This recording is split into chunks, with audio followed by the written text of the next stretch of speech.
So அந்த வாழ்ந்த காலங்கள் அந்த பீரியடுகளை ஒரு பொற்காலம்னு சொல்லிக்கலாம். பட் அவர் மறைந்ததுக்கு பிறகு நடந்த சம்பவங்கள் தான் என்னால் ஜீரணிச்சிக்க முடியல.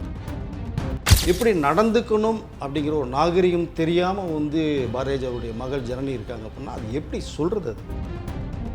அது ஏற்கனவே ஜனனிக்கும் நந்தனா அவர்களுக்கும் பிடிக்கவே பிடிக்காது பல வருடங்களாக.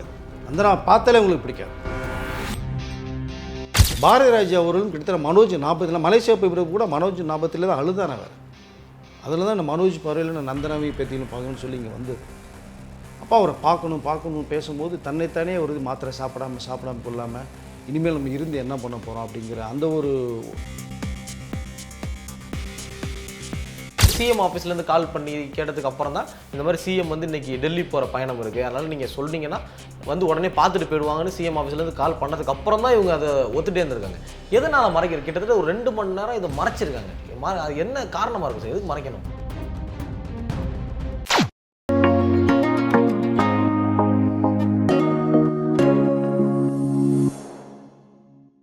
ஜெம் சினிமாஸ் வணக்கம். நான் உங்கள் விஜய் அபிஷேக். நீங்கள் நம்ம யார் கூட இருக்குன்னு பார்த்தீங்க அப்படின்னா ஜெர்னலிஸ்ட் வெங்கடேஷ் சார் கூட தான் இருக்கோம். சார் வணக்கம் சார். வணக்கம். எப்படி இருக்கீங்க? நல்லா இருக்கு. Okay sir.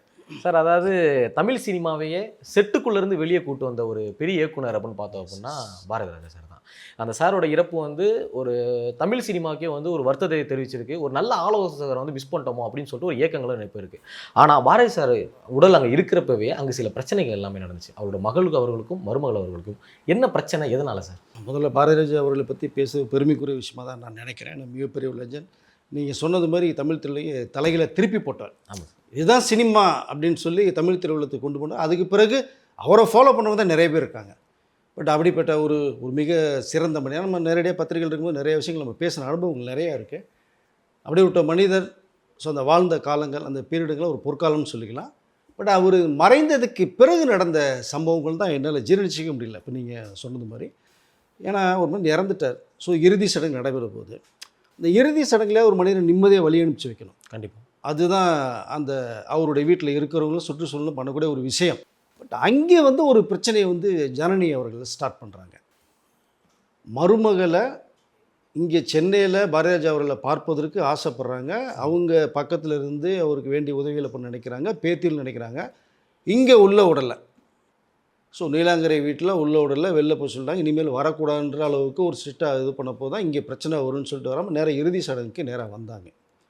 பட் அங்கே அவ்வளோ ஒரு சபையில் எப்படி நடந்துக்கணும் அப்படிங்கிற ஒரு நாகரிகம் தெரியாமல் பாரதிராஜாவுடைய மகள் ஜனனி இருக்காங்க அப்படின்னா அது எப்படி சொல்கிறது? அது நீங்கள் ஒரு பெண்ணு, அவங்க ஒரு பெண்ணு. ரெண்டாவது அண்ணனுடைய ஒய்ஃப், அவங்க உங்கள் அண்ணி. பாரதிராஜா அவர்கள் மனோஜ் மேலே எந்த அளவுக்கு ஒரு பாசத்தை வச்சுருந்தார் அப்படிங்கிறது உண்மையிலேயே ஒரு அப்பா பிள்ளை மேலே பொண்ணு மேலே பாசம் வைக்கிறது நேச்சுரல். பட் ஒரு பையன் மேலே எந்த அளவுக்கு வைப்பாங்களான்னு எனக்கு தெரிஞ்ச வரைக்கும் இப்படி ஒரு அப்பா நான் பார்த்ததில்லை. மனோஜ் மேலே அவ்வளோ உயிரியாக வச்சுருந்தார். அவருடைய இறப்பு எப்படி நிம்மதியாக ஒரு ஆத்மா சாந்தி அடைஞ்சு அடக்கம் மட்டும் நீங்கள் அதுக்கப்புறம் உங்கள் பஞ்சாயத்தை பூரா வெளில வச்சுங்க, அங்கிட்டு ஒரு வாரம் கழித்து கூட வச்சுங்க, பிரச்சனை இல்லை. ஏற்கனவே ஜனனிக்கும் நந்தனா அவர்களுக்கும் பிடிக்கவே பிடிக்காது பல வருடங்களாக. நந்தனா பார்த்தாலே உங்களுக்கு பிடிக்காது. அப்படி என்ன அவங்க பண்ணாங்கன்னு ஒன்றும் தெரியாது. ஸோ அந்த முன்விரோதம் எப்படியாவது அசிங்கப்படுத்தணும், மாமானப்படுத்தணும் நோக்கத்தில் தான் அந்த இறுதி சடங்கப்போ அவங்க பண்ணதான் நான் நினைக்கிறேன். ஏன்னா மனோஜ் அவர்கள் கல்யாணம் பண்ணி வந்ததுக்கு பிறகுலேருந்தே அத்தனை வருடங்களாகவே 2 பேருக்குமே கிரிமா மாதிரி இருந்தாங்க. பட் அங்கே பிரச்சனை இன்னும் அதிகமாகிடக்கூடாதுன்னு தான் ராதியா அவர்கள் போய் 2 பேர் சமாதானம் பண்ணி கையெடுத்து கும்பிட்டு அவங்களுக்கு என்ன தலையில் கிடையாது, நீங்கள் இப்படியே அடிச்சுட்டு போகணுன்னு சொல்லிட்டு போயிருந்துருக்கலாம். பட் அது நன்றி கடன். இன்றைக்கி ராதியா அந்தளவுக்கு இருக்காங்கன்னா பாரதிராஜா அவருடைய அவங்க கொடுத்தது தான். அதை தான் அவங்க நினைக்கிறாங்க. பட் இங்கே சொந்த மகளுக்கு தெரிய வேண்டாமா? ராதியா அவர்களுக்கு தெரிஞ்சது மகளுக்கு தெரிய வேண்டாமா? மருமகள் இப்படி அசிங்கப்படுத்துகிறோமே, அவமானப்படுத்துகிறோமே, பாரதிராஜாவுடைய ஆத்மா போய் சாந்தி. அங்கே அவருடைய இறப்புக்கு பாரதிராஜாவுக்கு மனோஜருடைய ஆத்மா கூட வந்திருக்குங்க, அந்த ஸ்பாட்டுக்கு வந்திருக்குங்க. இதாங்க யதார்த்தம். இதுதான். நீங்கள் பல இதெல்லாம் நீங்கள் பார்த்தீங்கன்னா சிட்டி லைஃப்பில் இருக்கிறவங்களாம் தெரியாது, இதெல்லாம் சும்மா என்னமோ அப்படின்னு மாதிரி. நீங்கள் வில்லேஜ் டைப்லாம் போனீங்கன்னா அவங்களோட ஆத்மா சுற்றிட்டே இருக்கும் அவங்களுடைய சொந்த இடங்களில். என்ன பண்ணுறாங்க, நம்மளை பற்றி பேசுகிறாங்களா பேசலையா, எதுக்கு நீங்கள் அமாவாசைக்கு விரதம் கொடுக்குறீங்க, திதி கொடுக்குறீங்க, சாப்பாடு படையில் போடுறீங்க, பார்த்துட்டு போவாங்க. நம்மளை எப்படி இறந்ததுக்கு பிறகு என்ன அவங்க நினைக்கிறாங்கங்கிற அளவு. இதுதான் நிஜம். பட் மனோஜோட ஆத்மா கூட இங்கே வந்துருக்கும்ல. நீங்கள் உங்களுடைய அண்ணனை நீங்கள் அசிங்கப்படுத்துகிற மாதிரி உங்கள் அண்ணியை அசிங்கப்படுத்துறது பேத்தி, நீங்கள் அத்தை அவங்களுக்கு. ஆமாம், மிஞ்சி போனால் ஒரு 17 வயசு 18 வயசுக்குள்ளே தான் இருக்கும் பசங்களுக்கு. அவங்க கத்தி கதறாங்க, அவமானப்படுத்துறீங்க. அது எப்படி? இதோட கொடுமை எதுவுமே ஒரு மனசாட்சி இல்லாத ஒரு மனிதத்தன்மை தான் இப்படி வந்து பண்ண முடியும். அந்த இடத்துல அவங்க பண்ணது அப்படி தான் பார்க்குறேன். இதுக்கெல்லாம் காரணம் பார்க்கணும்னா இந்த பணப்பிரச்சனை, சொத்து பிரச்சனை தான். இது எப்படியாவது திரும்பி, ஏன்னா மனோஜ் இறந்ததுக்கு பிறகே பாரதிராஜா அவர்கள் வந்து மனோஜ் தேவனுடைய சொத்தை கொடுக்கணும்னு பார்த்தாரு, கொடுக்க முடியல. இறந்த பிறகு வந்து மருமகளுக்கும் பேத்தியில் கொடுக்க ரொம்ப ஆசைப்பட்டார். அதையும் நிறையா தடங்கள் வந்துச்சு, கொடுக்க விடாமல் நிறைய பிரச்சனைகள் வந்துச்சு. இல்லைனா பாரதிராஜா அவர்கள் இன்னும் பல வருடங்கள் வாழ்ந்திருப்பார் நம்மோட.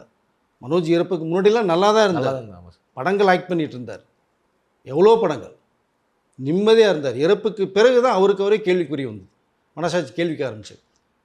நமக்கு கொல்லி வைக்க வேண்டிய பையன் அவனுக்கு கொல்லி வச்சிட்டோமேன்னு ரொம்ப வந்து வேதனை படைஞ்சிருக்காரு, உடஞ்சார். சொத்து வந்து கொடுக்க முடியல. மனோஜ் இருக்கும்போது இந்த நீலாங்கரை வீடு பக்கத்தில் இடமும் அவருதான் சொல்லப்பட்ட ஒரு விஷயம் இருக்குது. மனோஜ் கேட்டும் இப்போ கொடுக்கல.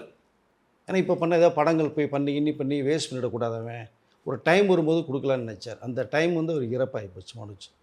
இப்போ நம்ம சரியான நேரத்துக்கு கொடுத்துருந்தா அவன் கொஞ்சம் வாழ்ந்துருப்பான்ற அந்த ஒரு மனசாட்சி கேள்வி கேட்கும்ல, அது பாரதிராஜாவில் கேள்வி கேட்க ஆரம்பிக்குது. அப்படியே படுத்துவது தான் சுத்தம். பட் அவர் சரியான முறையில் கவனிச்சிருந்தாங்க. ஏதோ ஒரு பணம், பட் பாரதி அவர்களுக்கு வந்து சொத்து நிறையா இருக்குது, அசாட் நிறையா இருக்குது. எனக்கு தெரிந்த வரைக்கும் ஒரு 300 கோடிக்கு மேலே இருக்கும், வாய்ப்பு நிறைய இருக்குது. பட் பணம்ங்கிறது கிடையாது அவர்கிட்ட. ஒரு 50 லட்சமோ 1 கோடின்ற பேங்க் பேலன்ஸோ பணமோ கிடையாது. சும்மா லட்சங்களில் தான் அப்படி அப்படியே ஓடிட்டுருக்கலே. ஏன்னா அவர் பணம் வேணும்னு சொல்லி தனுஷ்கிட்ட கேட்கப்பட்ட சம்பவம் இருக்குது உங்களுக்கு. அது தனுஷ் 15 லட்ச ரூபா கொடுத்த விஷயமும் இருக்குது. ஆமாம். அப்போ என்னடா பாரதி ஐயா கேட்குறாரு, எதுக்கு என்னன்னு தெரியாமல் கேட்காம கொடுக்கப்பட்டது இருக்கணுங்க. ஸோ அப்படிப்பட்ட இருக்கும்போது நீங்கள் ஒரு சொத்தை விற்று எதையாவது ஒன்று பண்ணியாத பாரதி அவர்களை இந்தியாவில் ஹாஸ்பிட்டலில் உங்களுக்கு பிடிக்கலன்னா வெளிநாட்டில் கூட கொண்டு காப்பாற்றி கொண்டு வந்து வச்சுருக்கலாம். ஒரு மனிதன் நொடிஞ்சு உழும்பும் போது எதற்காக உழுறாரு, திடீர்னு உளுந்து பண்ண காரணம்னா மனோஜினால். அப்போ நீங்கள் தேக்கி கொண்டு வரணுமா இல்லையா? நீங்கள் மலேசியாவில் போயிருக்கீங்க, இங்கே இருக்க நிலவரம் தெரியாது. அதுக்கிட்ட ஒரு மாதத்துக்கு மேலே கூட்டு கொண்டே வச்சாங்க. இங்கே பாரதியா இருக்க முடியாது, நான் சொந்த ஊருக்கு போகணும், பண்ண வீட்டுக்கு போகணும், நினைவில் இருக்கணும், நான் வந்து மருமகளை பார்க்கணும், பேத்தியை பார்க்கணும், அங்கே மலேசியாவில் சொல்லிகிட்டு இருக்காரு. அவர்களுக்கு அது வேறு பிடிக்கல. ஸோ அப்போ அங்கேருந்து பரப்பிட்டு இங்கே வந்தாங்க. இங்கே வந்ததுக்கப்புறம் டோட்டலாக படுத்தார். ஸோ நம்மளை விட்டும் போனார். மிகப்பெரிய இழப்பு. பட் அந்த இறுதி சடங்கில் நடந்த சம்பவங்கள் வந்து உண்மையிலே மன்னிக்கவே முடியாத ஒரு விஷயமாக நான் நினைக்கிறேன் சார். Okay sir. ஆனால் வந்து சொத்து மதிப்பு வந்து 600 கோடி அப்படின்றது தான் இப்போ சமூக வலைத்தளங்கள் எல்லாருமே பேசிகிட்டு இருக்கிற விஷயம். 600 கோடி அசட் இருக்குது அப்படின்றது. அது அசட்டாவோ இல்லை பணமோ ரொக்கமாவோ சரியாக தரல, எனக்கு வந்து 600 கோடி சொத்து இருக்குது அப்படின்னு சொல்லி சொல்கிறாங்க. இப்போது இந்த சொத்துக்கு வந்து யார் சார் முழுமையாக போகும்? இப்போ வந்து ஒன்று அவங்க மகளுக்கு போகுமா இல்லை அவங்க மருமகளுக்கு போகும்னு நினைக்கிறீங்களா? இல்லை சார், இப்போ பாரதிராஜா அவர்கள் வந்து அவர் தனி மனிதனாக சம்பாதிச்ச பணம் அத்தனை சொத்துக்களுமே, அது 500 கோடி இருக்கா 600 கோடி இருக்குன்னு ரெண்டாவது விஷயம். பட் இங்கே வந்து எங்கே சென்னையில் என்னென்ன இருக்குது அப்படிங்கன்னா, நீலாங்கரையில் வீடு இருக்குது, இடம் இருக்குது. அப்படியே நீங்கள் பண்ணிங்கன்னா இங்கே நம்ம மவுண்ட் ரோட்டில் நம்ம ஹயாத் ஹோட்டல் இருக்குது, அண்ணா சார், அது பக்கத்தில் ஒரு இடம் இருக்குது. So commercial. அப்படியே வெளில வந்தீங்கன்னா இங்கே பாண்டி பஜார் மெயின் ரோட்டில் வந்து ஒரு மலேசியன் ரெஸ்டாரண்ட் இருக்குது. அது பக்கத்தில் மேலே மாடியில் ஒரு காம்ப்ளெக்ஸில் ஒரு இடம் வாடகைக்கு வந்துட்டு. இது தவிர அப்படியே அது பேக் சைடு நம்ம நடிகருடைய சூர்யா கார்த்திக் சிவகுமார் சார், அவங்க வீடு பக்கத்தில் ஒரு பங்களா இருக்குது. அப்புறம் வலசரவாக்கம் கிட்டத்தட்ட ஒரு 5 ஏக்கர், பல லட்சங்கள் தான் கொடுத்து வாங்கப்பட்டுச்சு அன்றைக்கி. இன்றைக்கி எவ்வளோ கோடிகள் போகும். ஜேவி போட்டு அப்பார்ட்மெண்ட்ஸ் கட்டி கொஞ்சம் கொடுத்துருக்காங்க. நாயுடுகால் ஒரு ஷோரூம் இருக்குது, அந்த இடங்கள் அவருடைய இடம். இப்போ அந்த இடம் எப்படி வந்ததுன்னா, ராதாவை அறிமுகப்படுத்தின அலைவோய்தலை படத்தில் ராதா, அம்பிகா, அவங்களோட அம்மா சரசம்மா 3 பேரும் வந்து ஒரு 10 ஏக்கரில் இடம் வாங்குறாங்க. இங்கே ஏஆர்எஸ் கார்டன் ஒரு ஸ்டுடியோ செட் பண்ணணும். அப்போ நம்ம பாரதிராஜா அவர்களுக்கு ஏதாவது நம்ம ஒரு நன்றி கடன் செலுத்தணும் அப்படிங்கும்போது ஒரு 5 ஏக்கர் வந்து பாரதிராஜா அவர்கிட்ட கொடுக்குறாங்க. ஃப்ரீயாகவே கொடுக்குறாங்க. ஃப்ரீ இல்லை, அவருக்கு அந்த காஸ்ட்டு என்னையோ அவங்க ஃப்ரீயாக கொடுக்குறாங்க. ராதா, அம்பிகா, சரசம்மா 3 பேருமே பாரதிராஜா அவர்கள் எங்களை அறிமுகப்படுத்துறீங்க, இன்றைக்கி நான் இந்தளவுக்கு ரொம்ப நல்ல நிலைமைக்கு இருக்கிற காரணம்னா நீங்கள் தான். அது எப்படி ராதியா அவர்கள் சொன்னாங்க, இப்போ ஆமாம் அது மாதிரி அவர்கள் சொல்கிறாங்க. நிறைய பேரை வாழ வச்சுருக்கார் பாரதிராஜா சார். அவருடைய இறுதிக்கட்ட வாழ்க்கை ரொம்ப மோசமாக போச்சுன்றதான் வருத்தத்தக்க ஒரு விஷயம். பட் கொடுக்கும்போது நீங்கள் கஷ்டப்பட்டு நான் அறிமுகப்படுத்தினோமா, நீங்கள் வாழ்க்கையில் முன்னுக்கு வந்தீங்க, நிறைய படங்கள் பண்ணீங்க, இது என்ன காசை நான் கொடுக்குறேன்னு சொல்லி அன்றைக்கி லட்சங்கள் பேசப்பட்ட அமௌண்ட்டை அப்படியே கொடுத்துட்டார் பாரதி சார் ராதா, அம்பிகா, சரசம்மாவுக்கு. அந்த இடம் இருக்குது. அப்படியே நீங்கள் பண்ணால் சேத்பட்டில் ஒரு அப்பார்ட்மெண்ட்ஸ் இருக்குது. இப்போ அங்கே தான் மனோஜ் போய் அவருடைய மனைவி நந்தனாவுடைய பசங்களோட இருந்தார். இப்போ அந்த வீட்டில் தான் மனோஜ் இறப்புக்கு பிறகும் அவங்களுடைய மனைவி நந்தனா அவர்களும் பசங்களும் இருக்காங்க. இது தவிர அவருடைய சொந்த ஊரில் ஏக்கர்களில் தோப்பு இருக்குது. எனக்கு தெரிஞ்ச ஒரு 300 கோடிக்கு மேலே இருக்கும், கண்டிப்பாக இருக்கும். ஆனால் இது இப்போ நீங்கள் கேட்டது மாதிரி பாரதிராஜா அவர்கள் யாருக்கு கொடுத்துருக்கார் அப்படிங்கிற ஒரு கேள்வி. அவர் தனிப்பட்ட முறையில் யாருக்குனாலும் எழுதி கொடுக்கலாம். நான் முக்கியமான ஒரு அட்வொகேட்டை நான் பேசினேன். அப்போ இப்படி இருந்தாலும் மகனுக்கு சொத்து இருக்குது, மகன் இறப்புக்கு பிறகு பேத்திகளுக்கு போகும் தாத்தா சொத்து, ஒய்ஃபுக்கு போகும். இது பரம்பரை சொத்தாக இருந்தால் தான் இந்த மாதிரி போது மாதிரி ஒரு விஷயத்த சொல்கிறாங்க. இவர் தனிப்பட்ட முறையில் சம்பாரித்த சொத்து. பாரதியார் யாருக்கு வேணாலும் கொடுக்கலாம், விருப்பப்பட்டு அத்தனையுமே நீ அனாதை ஆசிரமத்துக்கு கூட எடுத்துகிட்டு வந்து கொடுத்துடலாம், தானம் பண்ணிடலாம், இல்லை யாருக்கோ பிடித்தவர்களுக்கு கொடுத்துடலாம். ஆனால் ஜனனிக்கு வந்து கொடுத்துருக்காரு, சொத்தில் பாதி கிட்டத்தட்ட கொடுத்து முடிச்சிட்டாங்க. அப்போது பேலன்ஸ் கொஞ்சம் இருக்குது. மனோஜ் அவர்களுக்கு கொடுக்கணும்னு பார்க்கும்போது தான் அவர் கொடுக்க வேண்டிய அந்த டைம் போய் மனோஜ் இறப்பு வருது. பட் இங்கே பேலன்ஸை வந்து பாரதி அவர்கிட்ட எழுதி வாங்கிட்டாங்க அப்படிங்கிற ஒரு தகவல் வருது. அது நிஜமாக பொய்யான்னு தெரியல. அப்படி உடல்நிலை சரியில்லாமல் இருந்தோம்னா அது வந்து செல்லாது அப்படிங்கிற ஒரு கருத்து என்னுடைய கணிப்பு. பட் அவர் கொடுக்கல அப்படின்னா இப்போ நந்தனா அவர்கள் உரிமைக்கு வரலாம் கண்டிப்பாக. ஸோ இப்போ நல்ல அட்வொகேட் வச்சு வந்து கண்டிப்பாக மனோஜுக்கு சேர வேண்டிய சொத்து வேணும்னு சொல்லி அவங்க ஆர்குமெண்ட் பண்ணி நியாயமான ஒரு கேள்வி கேட்டுட்டு அதுக்குரிய அவங்களுக்கு உரிமை இருக்குது, பண்ணலாம். பட் அது வந்து பாரதி கொடுத்துருக்காரா கொடுக்கலையா முழு சொத்துங்கிற ஒரு விஷயம் தெரியணும். அப்போ இது லீகலாக போனால் தான் அட்வொகேட்டை வந்து அவங்க கேட்கும் போது கோர்ட்டே கேட்கும். அப்போ உங்களுக்கு எழுதி கொடுத்தாருன்னா பேப்பர் சூப்பராக கொடுங்கன்னு கண்டிப்பாக கேட்கும். இப்போ முழுமையான சொத்துக்கள் கொடுக்கப்பட்டால் கூட எங்களுக்கு தான் கொடுத்துட்டாங்க, வேறு யாரும் கொடுக்கல அப்படின்னா அதை ஒன்றும் பண்ண முடியாதுன்ற தகவல் தான் எனக்கு வருது. பாரதியார் சொந்தமாக சம்பாரிச்சதுனால. பட் எப்படி பண்ணியிருக்காருன்னு தெரியல. எதுவாக இருந்தாலும் நம்ம மனசாட்சி ஒன்று இருக்குது இல்லையா, அண்ணனுக்கு சேரணும் அதான் ஆசைப்பட்டார் அப்பா பாரதியார் சார். அப்போ பொண்ணுக்கு கொடுத்துட்டார், மனைவிக்கு இவ்வளோ சொத்துக்கள் இருக்குது. இதில் பர்டிகுலராக ஒரு ஒன்றும் இல்லைங்க, 100% சொத்து இருக்குது, 300 கோடி இருக்குன்னா ஒரு 50% 25% கொடுத்துருப்பாங்களே பாவம். ஆமாம் சார். ஒரு 50 கோடி அதிகபட்சம் ஒரு 75 கோடி கொடுங்க, நிம்மதியாக அவங்க வீடை வாங்கிட்டேன்னா இப்போ இருக்கிற வீடு கூட ஜனனி பேரில் இருக்கிறதா சொல்கிறாங்க, காலி பண்ணணுன்ற அந்த அப்பார்ட்மெண்ட்ஸையும் காலி பண்ண சொல்கிறாங்க. எங்கே போவாங்க அவங்க பாவம்? 2 பொண்ணை வச்சு நடுத்தரில் நிற்க முடியும். இதே தமிழ்நாட்டை சேர்ந்த பொண்ணாக இருந்தால் எத்தனை பேர் வந்து அவங்களுடைய இப்படியெல்லாம் அசிங்கப்படுத்துறீங்க அவமானப்படுத்துறீங்கன்னு பேசுகிறது ஆட்கள் வந்திருப்பாங்க. கேரளாக்கார பொண்ணு பாவம், அதர் ஸ்டேட்.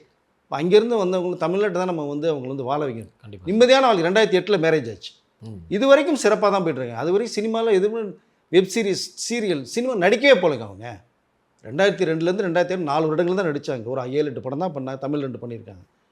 நடிச்சிருக்கலாம்ல. மனோஜ் அவர்களுக்கு உறுதுணையாக இருந்தாங்க. மனோஜ் அவர்களே நம்ம நேரடியாக இப்போ பாரதிட்ட பேசுனது மாதிரி மனோஜ் அவர்களே நம்ம பேசியிருக்கோம் இப்போ பத்திரிகையில் இருக்கும்போது. நம்ம அப்போ அவர் சொன்னது என்னென்னா, என்னுடைய மனைவி கிடைச்சது என்னுடைய வாழ்க்கையில் மிகப்பெரிய திருப்பம். எனக்கு இன்னொரு அம்மா மாதிரி, கடவுள் மாதிரி. நந்தனா மட்டும் இல்லைன்னா நான் பைத்தியக்காரனா ரோட்டில் அலைஞ்சிட்டு இருப்பேன் அப்படிங்கிற விஷயத்த சொல்லியிருக்கேன். அப்போது ஒய்ஃப் மேலே எந்த அளவுக்கு ஒரு அன்பு வச்சுருக்காரு அதை. அப்போ அவருடைய ஆத்மா சாந்தி அடையுமா? இப்போ நீங்கள் அந்த இடத்துல ஸ்பாட்டில் அவமானப்படுத்தி அசிங்கப்படுத்தி அந்த வீட்டை விட்டு போங்கன்னு சொல்லிங்க, நடுத்தரில் இல்லைன்னா யாருக்குங்க அசிங்கம்? பாரதியார் ஃபேமிலி மருமக பேத்தில் விட்டான்னு தானே சொல்லுவாங்க. கண்டிப்பாக சார். அப்படி ஒரு கொடுமையான செயல் வேறு நடந்துக்கிட்டு இருக்கு.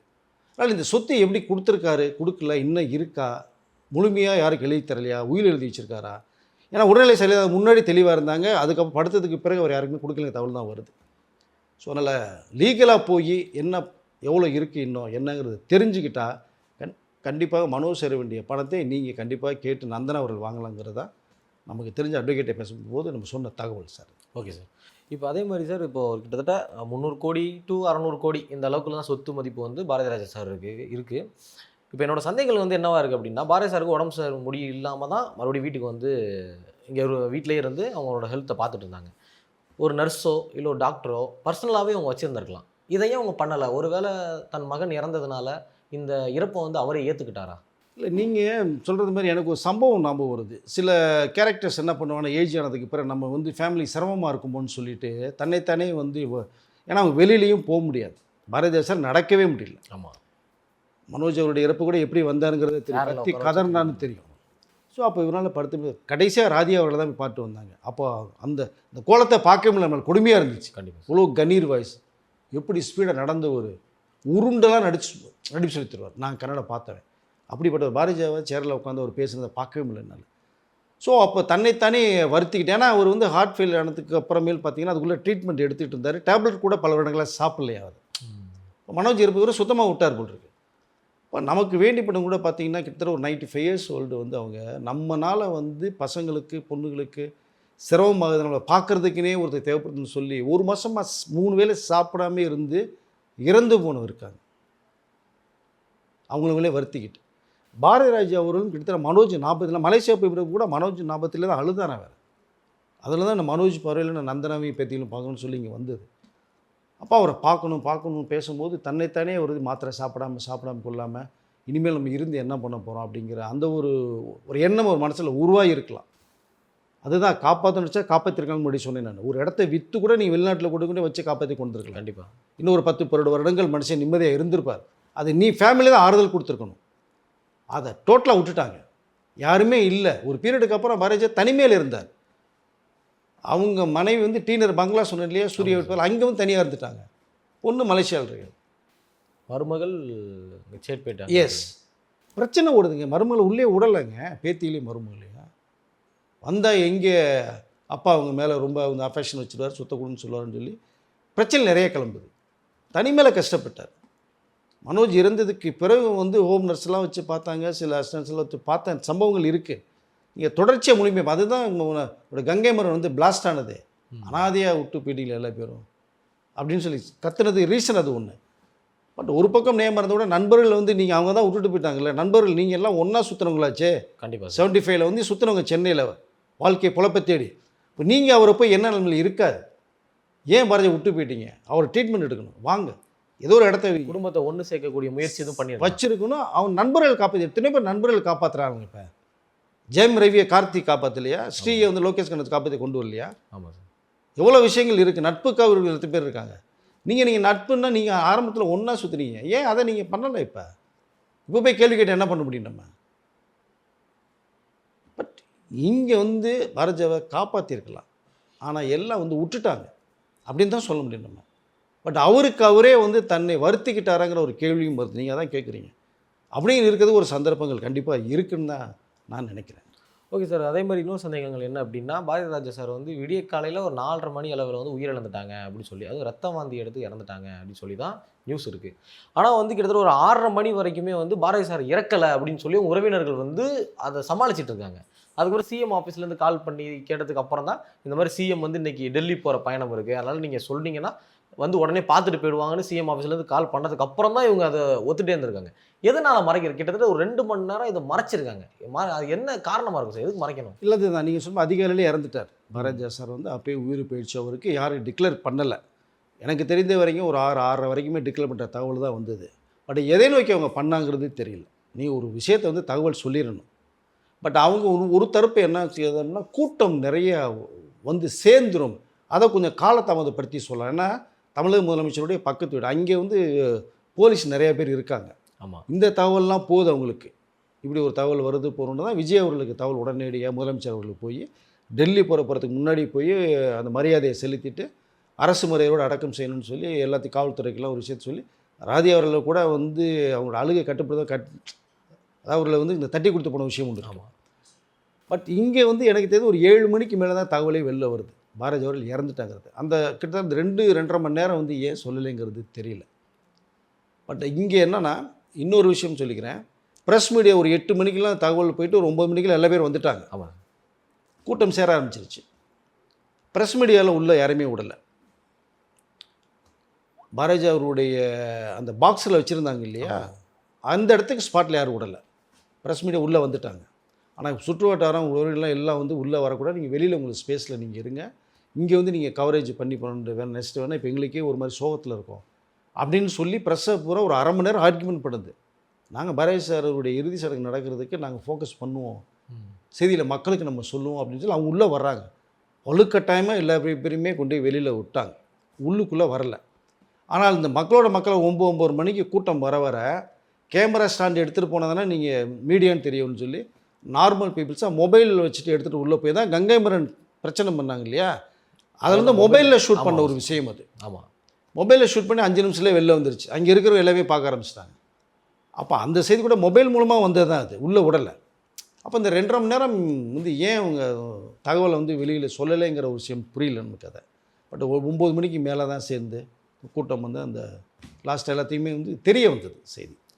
ப்ரெஸ்ஸை உள்ள ஏன் சார் விடாமல் இருக்கணும்? ஏன்னா ஒரு பெரிய ஒரு மனிதர் இறந்தாலே வந்து கண்டிப்பாக வந்து ப்ரெஸ் அதை கவர் பண்ண தான் செய்வாங்க, மக்களுக்கு தெரிவிக்கின்ற எல்லாமே வந்து ஒரு மாதிரி தடுத்துக்கிட்டே இருக்காங்களே, இறந்ததை மறைக்கிறாங்க, அது போக வந்து ப்ரெஸ் பீப்புளை தடுக்கிறாங்க, உடம்பு சரியில்லாதப்ப சரியாக கவனிக்கலை, இது எல்லாமே ஒரு மாதிரி மிஸ்டீரியஸாக தானே சார் இருக்குது நமக்கு. இல்லை தான் ப்ரெஸ் பீப்புள்ஸ் வந்து காற்று போகிற இடத்துல கூட நம்ம வந்து பத்திரிகையில் பூந்துருவாங்கங்கிறத ஒரு விஷயமே இருக்குது. இப்போ மொபைலில் எடுத்து வெளில விட்டாங்களே, அது எப்படி பண்ண முடியும்? ஆமாம். அதாவது நீங்கள் ஒரு விஷயத்தை வந்து வெளியுறத்து கொண்டு வரணுன்றாங்க. பாரதியார் பெரிய ஒரு யூனிவர்சிட்டி, அவர் பெரிய புத்தகம் சொல்லலாம். நம்ம அவரை பற்றின விஷயங்கள் சொல்லணும்னு ஆசைப்பட்றாங்க.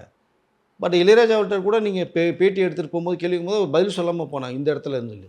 பட் ஒரு நட்பு, அந்த நட்பு எப்படி உருவாச்சு? இப்போ 4 வார்த்தைகள், ஒரு மனிதன் இல்லாத போது 4 நல்ல வார்த்தைகள் சொல்கிறதா இது. 2 வார்த்தைகள் பேசிட்டு போகலாம். இறுதி சடங்கு நடக்கும்போது பார்த்தீங்கன்னா தியாகராஜ குமாரன் கூட இங்கே பெரிய பிரச்சனை ஒன்று பண்ணதாக ஒரு தகவல் வச்சுருக்காங்க. ஏன் ப்ரெஸ் வந்து நீங்கள் தகவல் தானே சொல்ல போகிறீங்க, அவரோட பற்றி நல்ல விஷயங்கள் சொல்ல போகிறீங்க, அனுபவங்கள் சொல்ல போகிறீங்க, மக்களுக்கு தெரியாத விஷயம் சொல்ல போகிறீங்க. அது ஏன் வேணான்னு சொல்கிறீங்க நீங்கள்? இப்போ அஜித் அவர்கள் வந்து அப்பா இருந்ததுக்கு அம்மா இருந்ததுக்கு வேணான்னு சொன்னார்னா, அது அப்பா அம்மா அஜித்தை பற்றின தகவல் வெளியில் வேணான்னு நினச்சாரு, ஓகே. ஆமாம். பட் இங்கே பாரதிராஜா யார்? நீங்கள் தமிழ் தொழில் அந்த மாதிரி ஒரு பாரதிராஜா இனிமேல் வந்து நம்ம தமிழ் இண்டஸ்ட்ரிக்கு கிடைப்பாரானே மிகப்பெரிய ஒரு சந்தேகம். கண்டிப்பாக. அவரை பற்றி சொல்கிறதுக்கு நீங்கள் வந்து பிரேக் பண்ணுறீங்கிறது எனக்கு ஒன்றும் புரியல. அது சார் இன்னொரு கேள்வி ஒன்று எனக்கு எழுது. என்னன்னா, இப்போ வந்து பாரதி ராஜா சார் ஒரு குடும்பத்தையே வந்து ஒரு படத்திலேயே ஒரு குடும்பத்தை வந்து அழகாக காட்டக்கூடிய ஒரு மனிதர் அப்படின்னு சொல்லலாம். இப்போ அவரோட குடும்பத்திலே வந்து பார்த்தோம் அப்படின்னா மனைவி தனியாக, மகள் தனியாக, அவங்க கல்யாணம் ஆகி போயிட்டாங்க. மகன் தனியாக, மருமகள் தனியாக, அந்த மாதிரி பிரிஞ்சு எதுக்கு வாழணும்? முதல்ல பாரதி ராஜா சாருக்கும் ஒரு மனைவிக்கு என்ன சார் பிரச்சனை? இல்லை, அவங்களுக்கு ஒன்றும் பெரிய பிரச்சனைலாம் இல்லை. மனோஜனுடைய பாதிப்பு தான் பாரதி சாருக்கு. பட் அவங்களுக்குள்ள கொஞ்சம் அதாவது தோட்டத்தை வீடு போனாங்க, இடையில கொஞ்சம் பிரச்சனை வந்தது. அதாவது கலைத்துறையில் இருக்கிறவங்க வந்து எந்த நேரத்துக்கு வீட்டுக்கு வருவாங்க போவாங்கன்னே சொல்ல முடியாது நம்ம. கண்டிப்பாக. அங்கே நீங்கள் எஸ்ட்டா கேள்வி மேலே கேள்வி கேட்டிங்கன்னா பிரச்சனைகள் ஆட்டோமேட்டிக்காக வரும். அப்படி தான் நிறைய பிரச்சனைகள் ஓடி போய் டைவர்ஸ் கேஸ் நிறைய ஆயிருக்கு உங்களுக்கு. அதை பட் அப்படிலாம் கேள்வி வரும்போது கூட பாரதிதாசனை வந்து வெளிப்படையாக சொல்லியிருக்காரு. நான் எல்லா ஷூட்டிங்லாம் முடிச்சு 6 மணிக்கு மேலே எங்கே போவேன் வருவேங்கிறத மனைவி கூட கேட்க மாட்டாங்க, நான் சொல்ல மாட்டேன்னு விஷயத்த சொன்னார். அது எந்த வியூவில் அவர் சொன்னாங்கிறது அவருக்கு தான் தெரியும். அதனால் நீங்கள் தேவையில்லாமல் சந்தேகங்கள் வந்து யாரையுமே இதை படக்கூடாது. நீங்கள் பட்டிங்கன்னா இங்கே வாழ்க்கையே போயிடும். பட் இவருள்ள பிரச்சனைகள் ஒன்றும் பெருசாக வரல. பட் ஆனாலும் இந்த மனோஜ் இது பொண்ணு இந்த சொத்து இதில் வந்த ஒரு இதில் தான் வந்து கொஞ்சம் தனியாக பிரிஞ்சுருந்தாங்களே தவிர, பட் அந்த இடத்துல ஒன்றா இருந்திருக்கணும். ஆனால் கடைசியில் அவர் வந்து பாரதிராஜா அவர்கள் இறப்புக்கு முன்னாடி பார்க்கணும்னா மனைவி அங்கே தான் இருந்தாங்க. 2 நாளைக்கு முன்னாடி தான் தேனிக்கு போனான்ற ஒரு தகவல் நமக்கு வருது. அதை பட் அதற்கு முன்பாக தனிமையாக இருக்கும் பார்த்தீங்கன்னா டீனர் வீட்டில் வந்து இருந்தாங்க. தனியாக விட்டுட்டாங்க பாரதிராஜா அவர்கள். ஒரு மனிதன் தனியாக இருக்கும்போது ரொம்ப வாழ்க்கை ரன் பண்ணுறது ரொம்ப கஷ்டம். நீங்கள் அது எல்லாம் இருந்தும் எதுவுமே இல்லாமல் இருந்தால் பிரச்சனை இல்லை. நீங்கள் படங்கள் மூலமாக எவ்வளோ கருத்துக்களை ஃபேமிலி விஷயங்கள் நிறைய சொல்கிறீங்க. கிழக்கிச்சிமெல்லாம் அண்ணன் தங்கச்சி பாட்டி தான் சொன்னாங்க. அது ஜனவரியில் தெரியுமான்னு தெரியல. ஆமாம். ஸோ மனோஜ் 2 பேர் அண்ணன் தங்கச்சி எப்படிங்கிறத மதமே இருக்கக்கூடாதுன்னு சொல்லி தான் நீங்கள் அலையுலகில் தூக்கி அடித்து எரிஞ்சார். பூநிலையும் சிலுவையும் தூக்கி அடித்து ஒன்று சேர்ந்தாங்க. இல்லை வேதம் புதியது கருத்தம்மா எவ்வளோ விஷயங்களை சொன்னாங்க படங்கள் மூலமாக. பட் அப்படிப்பட்ட சொன்ன அவருடைய மிகப்பெரிய லெஜெண்டில் வந்து ஃபேமிலியில் உள்ள பிரச்சனை இருக்குன்னா அதை எப்படி ஜீரணிக்க முடியுங்கிறது தெரியல. ரொம்ப கஷ்டமான ஒரு விஷயம் தான். அதை பல சோகங்களை அடக்கி வச்சு தான் பாரதி சார் வாழ்ந்தாங்க. மெயினாக மனோஜுக்கு சொத்து கொடுக்கணுங்கும் போது தடங்கள் நிறையா வந்துச்சு. கொடுக்கலான்னு நினச்சாரு. ஆனால் நீங்கள் ஒரு விஷயம் இதுதான், நீங்கள் ஒருத்தர் ஹெல்ப் பண்ணுங்கும் போதே நீங்கள் பண்ணிட்டீங்கன்னா மனசு திரும்ப கண்டிப்பாக நாளைக்குனே உங்கள் மனசு மாறும். பாரதி சார் மனோஜ் கொடுக்கணுமே கொடுத்துருந்தாருன்னு பிரச்சனை இல்லை. இன்றைக்கி அவங்க மனைவி பேத்தியெல்லாம் சந்தோஷமாக சொத்தை வச்சு வாழ்ந்துட்டு போவாங்க. ஆமாம். இன்றைக்கி வந்து வீட்டை விட்டு போன்னு சொன்னாங்கன்னா அவங்களுக்கு என்ன வருமானம் இருக்குது? ஃபர்ஸ்ட் ஆஃப் ஆல் அவங்க என்ன பெரிய வந்து ஐடி விங் கம்பெனி வச்சுருக்காங்களா, இல்லை ஆக்ட் பண்ணுறாங்களா? இப்போ எதுவும் கிடையாது. என்ன பண்ணுவாங்க? இங்கே எதுவுமே இல்லைன்னா தமிழ்நாடு வந்தார வாழ்க்கை. தமிழ்நாடு வந்து விரட்டி விட்டாங்க அப்படின்னா 2 பொண்ணுகளை கூப்பிட்டு இங்கே கேரளாவுக்கு தான் அவங்க போயாகணும். எவ்வளோ ஒரு கஷ்டமான ஒரு சூழ்நிலை. அது பாரதி மனசு ரொம்ப வந்து வேதனைப்பட்டுச்சு. இறந்த பிறகு கொடுக்கலான்னா இங்கே சுத்தம் எல்லாம் ரவுண்டப் பண்ணிட்டாங்க. கொடுக்கக்கூடாது. மனோஜே இல்லை, எதுக்கு மருமகளுக்கு கொடுக்கணும்? அதை அவங்க தடுத்தது யார் சார்? தடுத்தது பாரதிஜாவுடைய அவருடைய சொந்தங்கள், ஒரு மனைவி சைடு உள்ள சொந்தங்கள், பொண்ணு ஜனனி எல்லாருமே இங்கே டோட்டலாக தடுக்கிறாங்க. இந்த இடத்துல தான் கங்கை மரன் அவர்கள் மேலே எனக்கு ஒரு மிக கோவம் வந்தது. காரணம்னா நீங்கள் என்னை பேசுகிறது நியாயப்படுத்துகிறேன், ஓகே. இப்படி பிரச்சனை நடக்கும்போது நீங்கள் எல்லாம் சேர்ந்து வச்சு மனோஜுக்கு உங்களுடைய ஒய்ஃபுக்கு பசங்களுக்கு ஷேர் வாங்கி கொடுத்துருந்தா பிரச்சனை இல்லை இப்போ. ஆனால் இங்கே 2 பேரும் வந்து பஞ்சாயத்து பண்ணுறாங்க. மனோஜுக்கு பணம் கொடுக்கணும், மனோஜ் இல்லை இப்போ, அவருக்கு வேண்டியது கொடுக்கணும்னு நினைக்கிறீங்க, மருமகளுக்கு கொடுத்துருங்க செய்யுங்க அப்படின்னு. அதில் தயாரிப்பாளர் ஒரு நபர், முக்கியமான ஒரு நபர், மனோஜுக்கு நெருங்கிய நட்பு. அப்புறம் நம்மளுடைய சீமான் அவர்கள் பாரதி அவர் மேலே அவ்வளோ பற்று வச்சுருக்காரு. அவரும் வந்து பேசுகிறாங்க, 2 பேரும் பேசுகிறாங்க. இன்னும் முக்கியமாக நெருங்கிய தமிழ் தெலுங்கு சேர்ந்தவர்களும் பேசுகிறாங்க. யார் சொல்லியும் கேட்கல. பட் இங்கே ஜனனிக்கும் நந்தனாவுக்கும் பல வருடங்களாக அந்த முன்விரோதம் இருக்குது. அதன் விளைவாக தான் இறுதி சடங்கில் அவங்களை அசிங்கப்படுத்துனது. இருக்கிற வீட்டையும் காலி பண்ண சொல்கிறாங்க. சொத்துக்கள் எவ்வளோ சொத்துக்கள் வச்சா நம்ம என்னங்க போகும்போது என்னங்க சொத்தை கொண்டு போக போகிறோம்? ஒன்றுமே கிடையாதுங்க. எவ்வளோ பெரிய ஜாமான் அரசியல் கட்சி தலைவர்களில் பார்த்துருக்கோம், ஜாமான்களை பார்த்துருக்கோம். செத்ததுக்கப்புறம் ஒன்று எரிச்சிட்றாங்க, இல்லை ஆறுக்கு முள்ள புதைச்சிட்றாங்க. மண் சாப்பிட போகுது. மண் சாப்பிட்ற போகிற உடம்புக்கு போய் இவ்வளோ பணம் போய் எல்லாத்தையும் மனசை கஷ்டப்படுத்தி அசிங்கப்படுத்தி என்ன சாச்சிட போகிறோம்? நம்ம 1000 வருஷம் வாழ்ந்துட போகிறோமா? நம்ம ஒன்றும் கிடையாது. பிறப்பு இது இறப்புன்னு வந்து எழுதப்பட்ட ஒரு விஷயம். எந்த இடத்துல யார் போவான்னு தெரியாது. பாரதி அவர்கள் இறந்து இவ்வளோ சொத்து இருந்து அவருக்கு என்ன பெரிய மணிமண்டபம் கட்டினி சென்னையில் ஒரு இடம் இருக்கே, நேராக அங்கே தானே போய் ஒரு சின்ன முள்ள ஆறுக்கு முன்னு தானே உள்ளே இருக்கார். இதுதான் நிஜம், இதுதான் யதார்த்தம். அதை புரிஞ்சுக்கிறதுக்கு மனசு வரணும். அது வரைக்கும் அடிச்சுக்கலாம், போகலாம், வரலாம், செய்யலாம். இன்று இருப்ப நாளைக்கு இருக்காங்களா இல்லைன்னு யாருமே தெரியாதுங்க. நம்மளே இருப்போமோ இல்லையோ தெரியாது. இல்லை, பணம் தேவை. அதுவே ஒருத்தருடைய வாழ்க்கையை அழிச்சிடக்கூடாது.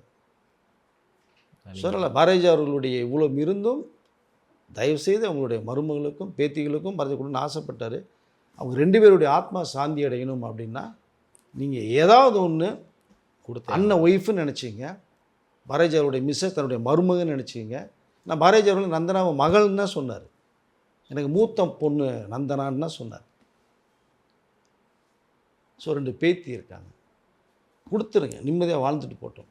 அதுதான் நமக்கு தெரிஞ்ச வரைக்கும் சொல்ல முடியும். இல்லைன்னா இன்றைக்கி இப்போ சென்னையில் அவங்க சிரமப்பட்டு தான் இருக்காங்க. எந்த நேரத்தில் நடக்கும்னு தெரியல அவங்களுக்கு. பாவம்.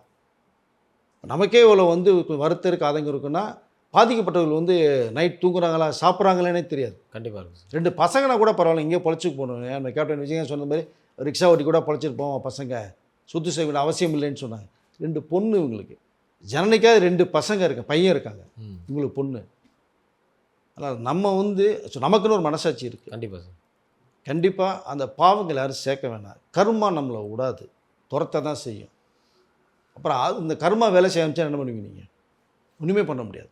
அல்ல, பாரதி அவர்களுடைய உங்கள் அப்பாவுடைய ஆத்மாவும் அண்ணனுடைய ஆத்மாவும் அவங்க மனைவியும் தன்னுடைய கணவன் தன்னுடைய பையன் ஆத்மா சாந்தி அடையணும்னா கண்டிப்பாக ஏதாவது ஒன்று பண்ணி அவங்கள சிறப்பான முறையில் வாழ வைக்கணுங்கிறதான் நாம் நினைக்கிறோம். அவங்க என்ன நினைக்கிறாங்கன்னு தெரியாது.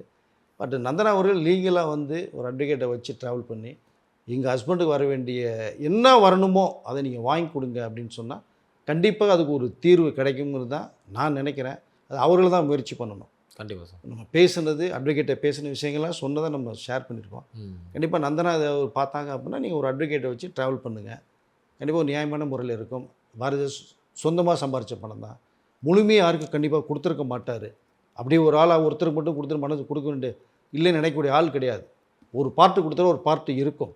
அது என்னங்கிறத நீங்கள் கேட்டு பண்ணி சந்தோஷமாக வாழ்க்கையை வாழ்ந்து பார்க்கணும். என்ன செய்ய போகிறான்னு தெரியல நந்தன் அவர்கள்.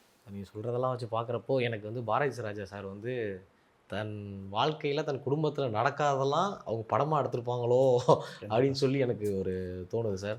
இல்லை, படங்கள் மூலமாக நிறைய விஷயங்களை சொன்னவர் தன் குடும்பத்தில் வந்து டக்கு முடிவு பண்ணியிருக்கணும். அதான் இங்கே அவரும் கொஞ்சம் பண்ணாம விட்டுட்டார்.